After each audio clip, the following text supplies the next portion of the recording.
Alright, welcome back to another Yaheim and Lutalo production! Woo! Today, as you can see, I have a wolf cut.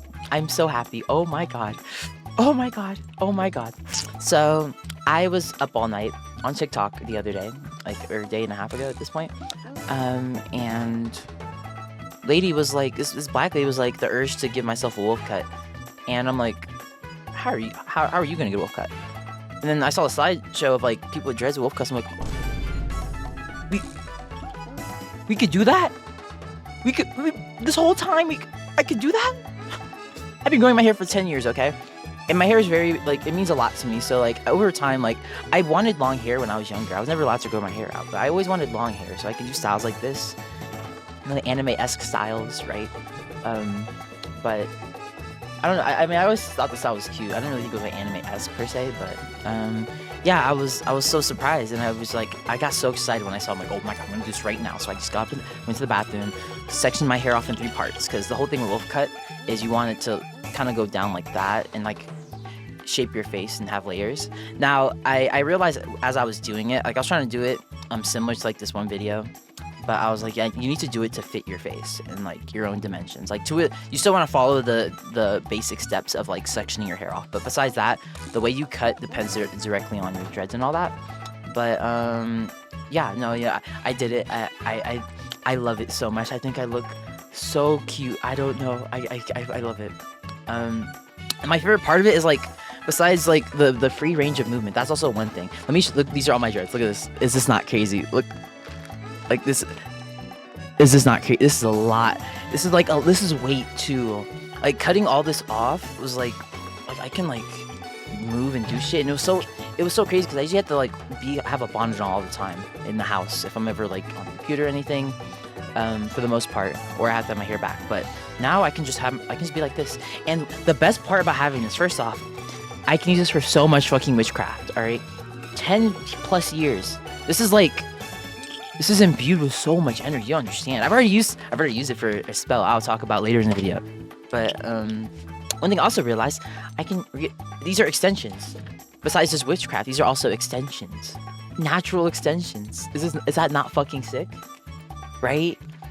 And I've already put some in my hair, as you can see, and I did it in such a cute way. I don't think I've seen anyone else ever do extensions like this. I haven't seen anyone else do it like this personally, but I'm really happy I figured it out. Because I doubt I'm like the first one to come up with it. But as you can see, right, so I'll give one of these dreads for example. So as you can see, from like a distance, it looks like they're like one dread, but these are 2 different separate dreads. These are 2 separate dreads connected by this little cute little star thing. I also have one right here. Wait, no, this one's also one as well. And then I also have one right here, as you can see. You see how it's completely separated?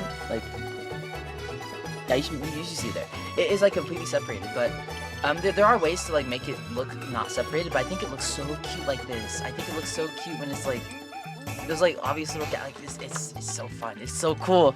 Like it feels like it's also very symbolic for me because my hair's meant a lot to me. Sorry, my hair's meant a lot to me, and I feel like it's protected me over my entire life from like a lot of evil, and like it also just made me feel protected just because it was like a veil that was just covering me at all angles. Like when I was in my like boy modding phase before I realized I was a girl, you know, like looking back in hindsight, I would always wear like these big ass hoodies, and like I'd always get mistaken for a girl even when I was in like high school. It was crazy, but I feel like I was pretty blessed in a way, you know, but. Yeah, I'm just so happy, and then like I just love the way it looks from like a side profile, and I can like do stuff now, and I really like my jawline, and it shows off my jawline more. I think it's pretty nice. Like it has all the benefits of like making me still feel protected, but I still get to have like a face, and people get to see me. But yeah, I'm very happy with the wolf cut. It means a lot to me. And I can talk about some of the spells I've done with this. All right. So the spell is called Enchantment of Severance. Okay. Now, at first, I made the spell in a fit of rage. Okay. Not that the rage was misused. It was about to be, right?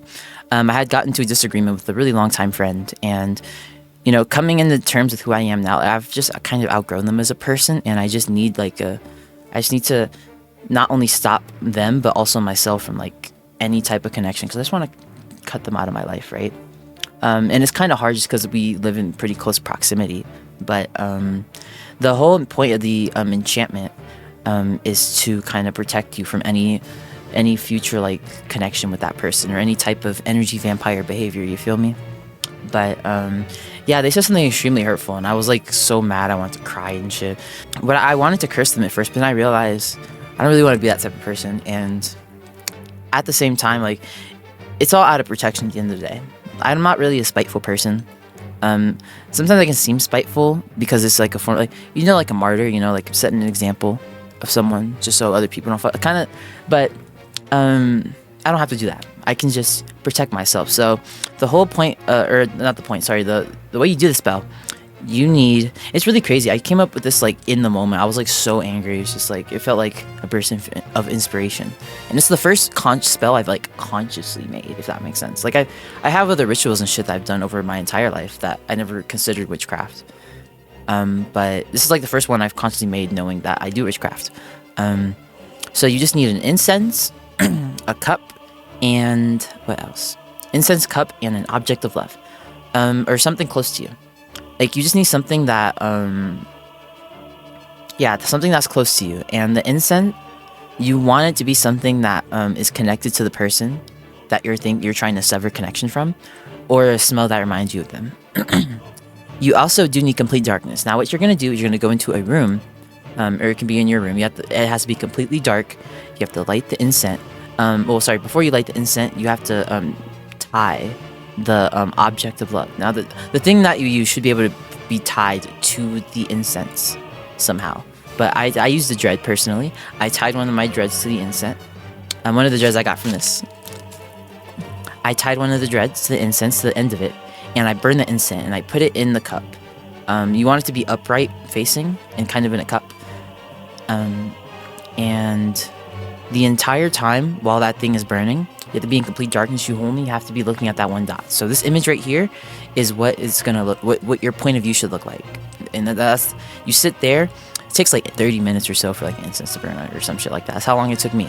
And that entire time, you need to come to terms with your relationship. You need to make amends. You need to reminisce. You need to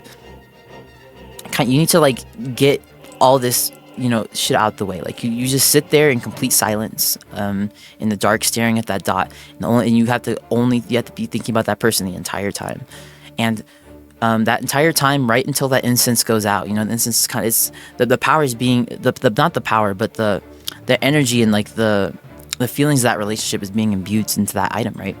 And after the whole ritual is complete, you can then take the thing off the thing, and I put the dread back in my hair. I'm not telling you which one, but I reattached the dread, and so the whole point is you want to keep it on your person all the time. If it's not a dread, like say like a necklace, for example, something like that. Like you just need to imbue something. You need to have it at the end of the stick. You need to have some type of contact. You feel. But yeah, the spell is like I felt instant relief. I felt instant relief after doing it, because you do sit there for like 30 minutes staring at a dot, and it gets really like, I was like pseudo high, if that makes sense, because it's really trippy, because you lose your depth perception and like all these other things when you're in the dark just staring at this dot and just thinking of someone. It's very, very like weird. But yeah, and like I felt instant relief after the whole ritual was complete. I felt like I really sunk all my energy, because I was like thinking about our relationship. I was crying about certain things, and things that could have been, things that I'm happy never happened, all these certain things. But and it has to be very intentional. You can't do this shit passively. It has to be very intentional. But yeah, so now I have an adornment on my head. I mean, most of my adornments are form of protection, but one that's specifically for like severance, which I think is cool. It's good to carry a constant reminder too.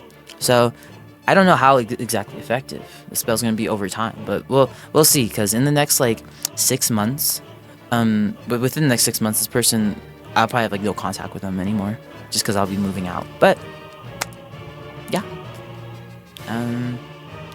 Hopefully you guys think that's pretty cool. I'm pretty proud of myself, honestly. I didn't think I could have that type of ingenuity, because a lot of people, when they first get into like something like this, they're pretty scared of like fucking up or making stuff up because they don't believe in it. But I've been doing this type of shit for so long by myself, like I'm used to it. But yeah, that's my first conscious spell. Aren't you proud? I mean, I also have a cool ass wolf cut. I'm getting sexier every fucking day. Every day I'm getting sexier, and it's like it's turning into a problem, because I haven't been shopping, and I have all the I need new clothes, because my old clothes I either don't fit or I mean, like I fit them, but they're not comfortable anymore, because I used to like baggy clothes, but the way I don't know, they're not as, I don't know. And then my boobs stick out in a lot of my old shirts, and it's like, I mean, I like that part, but I don't know, it's just my old style wasn't really much style to it, if that makes sense. Like, it was just, I was very limited in what I could wear, and it shows in my wardrobe. I do have some like feminine clothes, but yeah. Anyways, thank you guys for watching. Just wanted to yap. Yeah, it's been very nice going through the motions. I feel better every day. I feel like things like witchcraft and such, very good for people with like ADHD, autism, because I'm starting to realize these people are just energy sensitive. Maybe not some people with autism, because like they can't pick up like social cues and such, but like they're energy sensitive in like specific ways a lot of the time. And that's also why I think cats are magical creatures. So there's a lot, you know, tied to witchcraft a lot, just because they are energy sensitive creatures. You can see in the way they move and the way they like maneuver around things. Like they can like feel energy around like things. It's cool. Like objects too. But yeah. I forgot I was going with that. Thank you guys for watching. I love you. Bye. Please like and comment and subscribe.